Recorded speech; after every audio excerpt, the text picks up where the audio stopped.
G'day guys, today we're going to talk about training, both cardio training and strength training. So we figure that you're pretty busy, haven't got a whole lot of time, but we're looking for minimal effort for maximum benefits. So we're going to look at some short, sharp routines that are really good for getting in and out of the gym really quickly, or even stuff that you can do at home to improve your riding and your fitness. You'll get less tired on the bike, it means you can ride better for a longer period of time.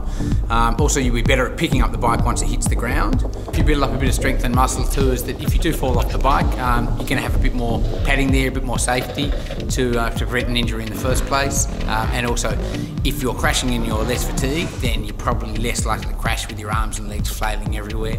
It may be somewhat of a controlled crash. So let's get into it and we'll look at a couple of different routines. So probably the most important thing for riding fitness and strength is actually cardio training. Now, there's been some, some recent research that's been really helpful here. Traditionally, people always did sort of half an hour, 45-minute or even hour-long activities to build their fitness. But recent information available suggests that you can build a really high level of fitness much more quickly.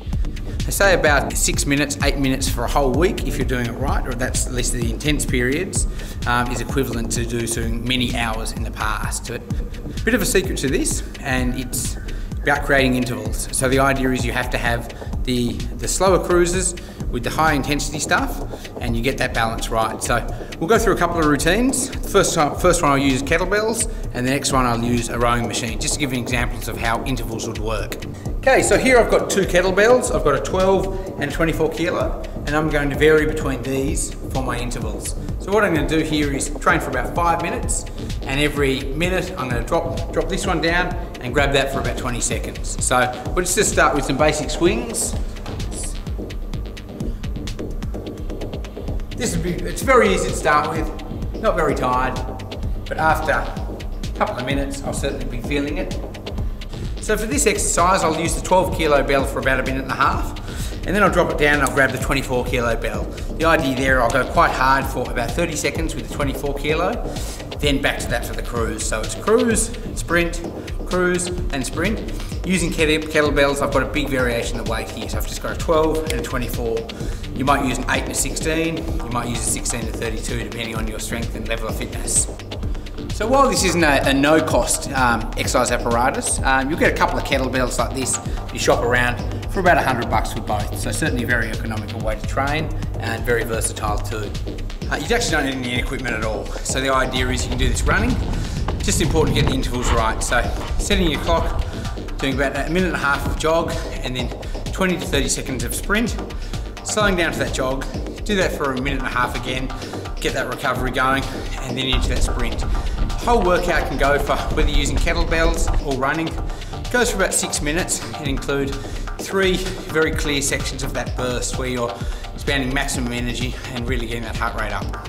If you're going to invest any money in fitness equipment, something like this, the Concept 2 Erg, is a really good way to go.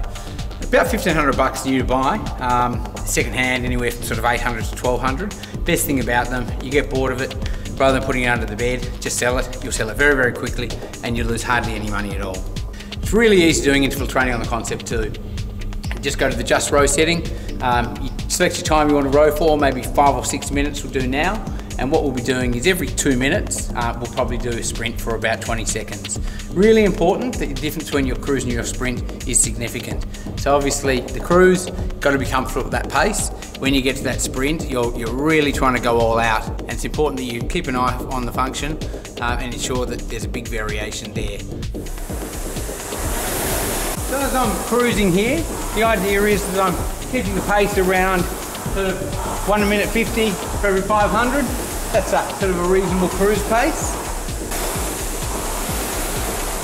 So I'm up to about a minute and a half, and now I'm going to sprint for about 20 seconds. If you notice, my pace will increase massively. So I really have to pull that and put in maximum effort for about 20 seconds. If you look at the time, you'll see I'm going a lot harder. Now, try and maintain this for about 20 seconds.